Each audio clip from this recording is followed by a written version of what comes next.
Hello everyone, commerce अध्ययन में हम देखने वाले हैं इस वीडियो में बिजनेस स्टडीज़ क्लास 11th में जो आपका चैप्टर है सोर्सेस ऑफ बिजनेस फाइनेंस।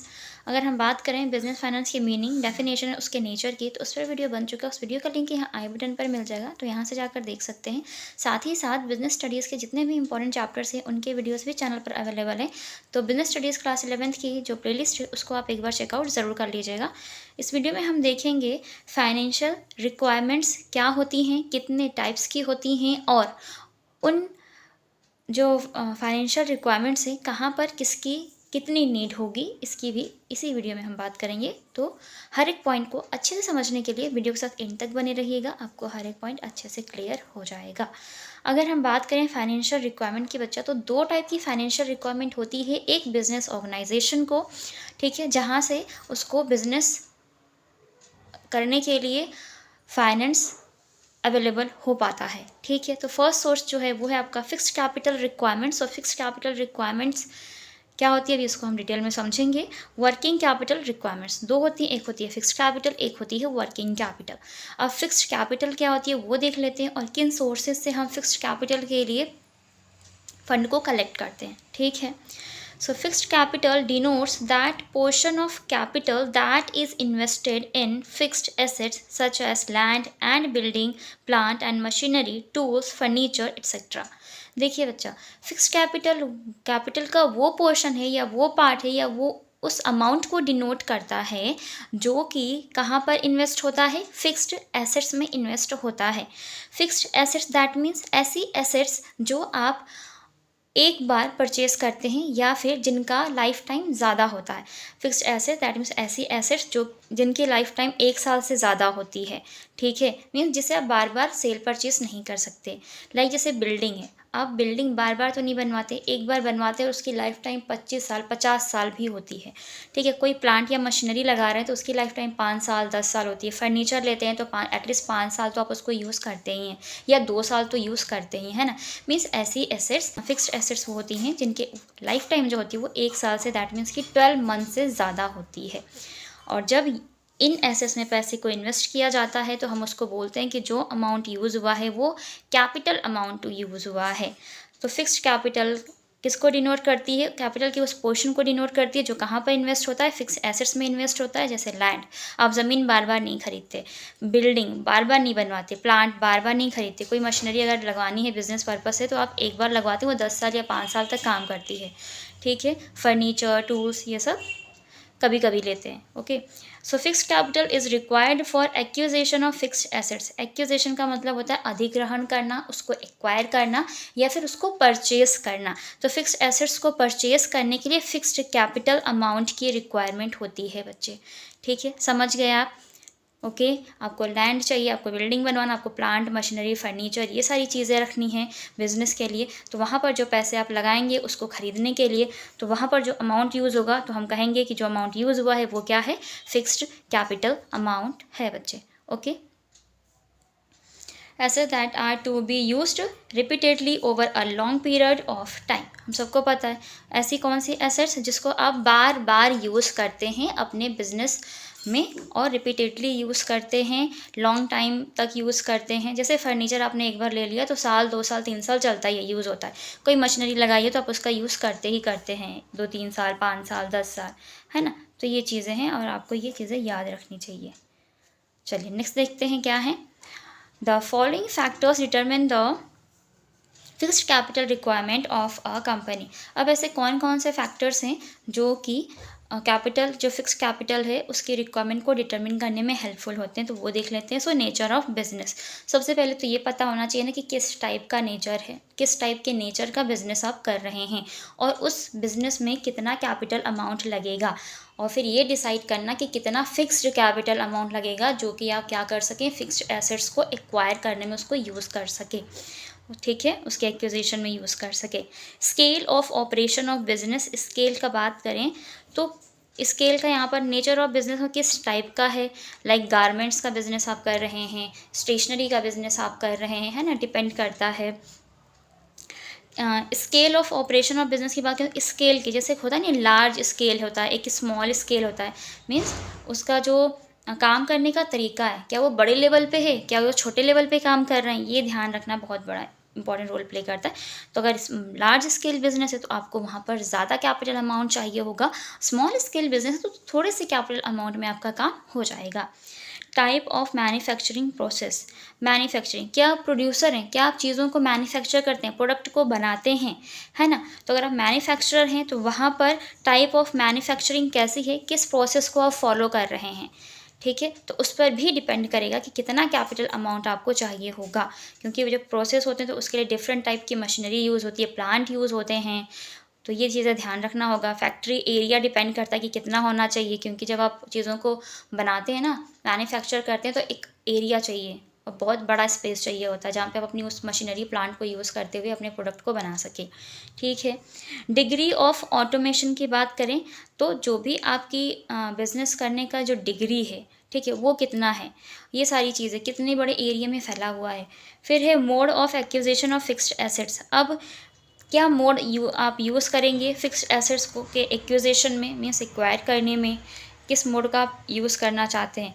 क्या वो मोड होगा कि आप उसको खरीद कर हमेशा के लिए एक्वायर करना चाहते हैं, या रेंटल प्रॉपर्टी आप यूज़ करेंगे, रेंटल मशीनरीज और प्लांट्स को यूज़ करते हुए अपने बिजनेस को आगे लेकर जाएंगे, ठीक है। तो यहाँ पर जो भी अमाउंट इन्वेस्ट किया जाएगा वो आपका कैपिटल होगा, फिक्स्ड कैपिटल का पार्ट होगा, ठीक है। तो ये ध्यान रखिएगा, इन पॉइंट्स, ये पॉइंट्स बहुत ज़्यादा इफेक्ट करते हैं। आगे देखते हैं, हमने बात कर ली बच्चे फिक्स्ड कैपिटल रिक्वायरमेंट की। अब हम बात करेंगे वर्किंग कैपिटल रिक्वायरमेंट्स की। वर्किंग कैपिटल की जो ज़रूरत है कब होगी, क्यों होगी और ये होता क्या है, पहले ये जान लेते हैं। Working capital relatively liquid portion of the total capital of the business. It is required for investment in current assets.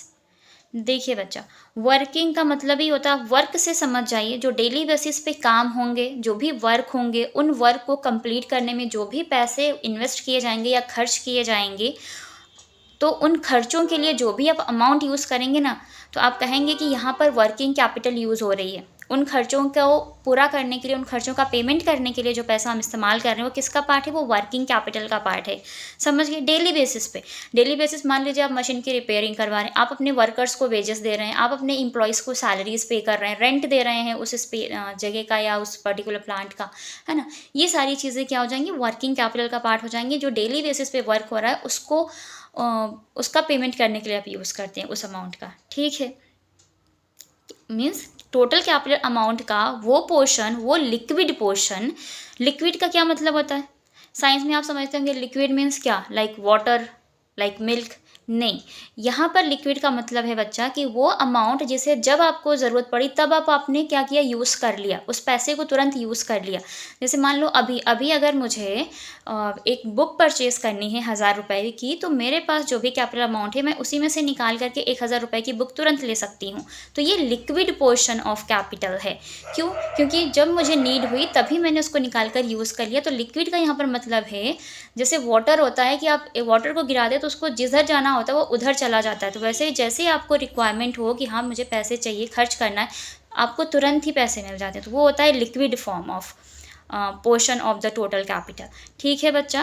तो इसकी रिक्वायरमेंट क्या होती है, जो भी करंट एसेट्स, करंट जैसे हमने फिक्स्ड एसेट्स की बात की, तो फिक्स्ड एसेट्स की जो लाइफ टाइम होती है वो 1 साल से ज़्यादा होती है। करंट एसेट्स वो होती हैं जो जिनकी लाइफ टाइम 1 साल से कम होती है, मीन्स जिनको आपको खरीदते रहना पड़ता है। जैसे कैश अमाउंट हो गया, कैश का फ्लो हो गया, इनफ्लो भी होता है, आउटफ्लो भी होता है, ठीक है। तो वो सारी एसेट, जैसे बिल्स का पेमेंट हो गया, है ना, करते हैं ना आप, बीआर हो गया, बिल रिसीवेबल हो गई, करंट एसेट्स है, कहीं से बीआर रिसीव हो गया आपको। इस टाइप की एसेट्स जो कि आप, जिसका लाइफ टाइम 1 साल है, ठीक है, 12 महीने है या 12 महीने से कम है, तो करंट एसेट्स होती हैं। समझ गए आप, मीन्स जिनका डेली बेसिस पर जिस अमाउंट का आप यूज़ करते हैं अपनी बिजनेस की, डेली बेसिस जो भी काम हो रहे हैं उनका पेमेंट करने के लिए, तो उस अमाउंट को हम बोलेंगे कि वो कैपिटल का कौन सा पार्ट है, वर्किंग कैपिटल का पार्ट है, ठीक है। आगे देखते हैं, it is required for holding convertible assets like stock of material. हाँ, यहाँ पे देख लीजिए, like assets, stock of material. देखिए बच्चा, स्टॉक की बात करें, जिस भी स्टॉक के साथ आप बिजनेस कर रहे हैं, तो मान लीजिए स्टॉक की लाइफ टाइम एक तो डिसाइडेड नहीं है। आप क्या करते हैं कि 1 महीने के लिए आपके पास स्टॉक है, आप 1 महीने तक ही उसको यूज़ करोगे, बेचा, फिर ख़त्म हुआ, फिर आपने स्टॉक मंगवाया, फिर बेचा, फिर ख़त्म हुआ, आपने फिर से स्टॉक मंगवाया। तो जब आप बेचते हैं तो वो कैश में कन्वर्ट हो गया ना, तो कन्वर्टेबल एसेट्स हो जाती हैं, like stock of materials and finished goods BR जैसा बताया था, ठीक है। तो ये सारी चीज़ें ध्यान रखिएगा कि कौन सी एसेट्स जिसकी लाइफ टाइम कम होती है, 1 साल से कम होती है, ठीक है। Account receivable and cash for meeting day to day expenditure on salaries, wages, rents etcetera, ठीक है। Means day to day life में बिजनेस की जो भी खर्चे होंगे ना, वो किसका पार्ट हो जाएंगे, वो वर्किंग कैपिटल का पार्ट हो जाते हैं, ठीक है। अभी हम आगे देखते हैं कि इसके लिए क्या चीज़ें हैं डिसाइडेड, वो भी देखेंगे।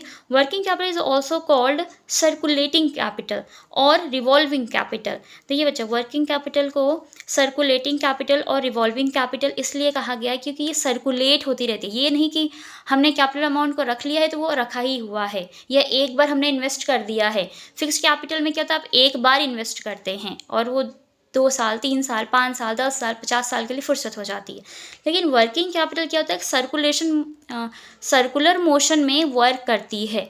जैसे अब आपने क्या किया, देखिए आपने अपने एम्प्लॉयज़ को सैलरी पे की, फिर एम्प्लॉय ने नेक्स्ट मंथ काम किया तो आपने फिर से उनको सैलरी पे की, ठीक है। जो स्टॉक ऑफ मटेरियल है, आपने स्टॉक्स को बेचा तो आपके पास कैश आ गया, फिर स्टॉक खत्म हुआ तो फिर से आपने स्टॉक को मंगाया, बेचा, फिर से कैश आ गया। तो एक सर्कुलर मोशन में वो वर्क करता रहता है, ठीक है, रिवॉल्व करता है। तो वर्किंग कैपिटल क्या बोलते हो आप, सर्कुलेटिंग कैपिटल या फिर रिवॉल्विंग कैपिटल भी बोलते हैं। The following factors determine the working capital requirements of a company. अब इनके लिए कौन कौन से फैक्टर्स डिटरमिन करते हैं कि किस तरह से हम वर्किंग कैपिटल की रिक्वायरमेंट होगी और उसको फुलफिल करेंगे। So same cheese, nature of business, जैसा भी नेचर होगा, जिस भी टाइप के नेचर का बिजनेस होगा उस पर डिपेंड करेगा। Volume of business operation, volume का मतलब होता है वही कितना एक्सपैंड कर रहा है या कितना किस लेवल पे है, ठीक है। Length of manufacturing cycle, length की बात करें मैन्युफैक्चरिंग ऑफ साइकिल का मतलब यहाँ पे कि आप मंथली बेसिस पे मैन्युफैक्चरिंग कर रहे हैं, ईयरली बेसिस पे कर रहे हैं या डेली बेसिस पे मैन्युफैक्चरिंग कर रहे हैं, तो उस पर भी डिपेंड करेगा कितना वर्किंग कैपिटल की रिक्वायरमेंट होगी। फिर seasonal nature of production, seasonal nature समझते हैं ना, कुछ चीज़ें होती हैं जो सीजनल होती हैं। लाइक विंटर का टाइम चल रहा है तो आपको विंटर के लिए क्लोथ्स चाहिए होंगे, विंटर गारमेंट्स चाहिए होंगे, है ना, तो सीज़न पे डिपेंड करता है। फिर है turn over of working capital, अब आपकी टर्न ओवर कितनी है तो उस पर भी डिपेंड करेगा कि इतनी टर्न ओवर है तो इतने खर्चे करने हमें, तो उसके लिए इतनी वर्किंग कैपिटल अमाउंट चाहिए, है ना। फिर है ऑपरेटिंग एक्सपेंसेस, ऑपरेटिंग एक्सपेंसेस जो डेली बेसिस पे आपका काम हो रहा है ना, जो भी एक्टिविटीज़ हो रही हैं बिजनेस ऑर्गेनाइजेशन में, तो उन एक्टिविटीज़ को करने के लिए तो पैसे खर्च करने पड़ेंगे ना आपको, तो वहाँ पर कितनी वर्किंग कैपिटल की रिक्वायरमेंट होगी। इन सभी फैक्टर्स को ध्यान में रखते हुए ही हम डिसाइड कर पाते हैं कि कितनी वर्किंग कैपिटल की रिक्वायरमेंट्स होगी एक बिजनेस ऑर्गेनाइजेशन में। तो इन पॉइंट्स को ध्यान रख सकते हैं और आप इस तरीके से अपने आंसर को लिख सकते हैं, और इसको और मतलब आंसर आपको ज़्यादा बड़ा बनाना हो तो आप इसको एज अ हेडिंग लिख करके इनको एक्सप्लेन कर सकते हैं। यकीन करती हूँ इस वीडियो में आपको fixed capital requirement and working capital requirement, साथ ही साथ इनकी मीनिंग, डेफिनेशंस और बहुत सारे पॉइंट्स आपको अच्छे से क्लियर हो गए होंगे। कोई भी क्वेश्चन है तो आप मुझे कमेंट सेक्शन में कमेंट करके पूछ सकते हैं, इंस्टाग्राम पेज पे भी मैसेज कर सकते हैं। और इस वीडियो के थ्रू आपको हेल्प हो पाई हो चीज़ों को समझने में और ये वीडियो अच्छी लगी हो तो आप लाइक ज़रूर कीजिएगा, अपने फ्रेंड्स के साथ शेयर करें ताकि उनकी भी हेल्प हो सके।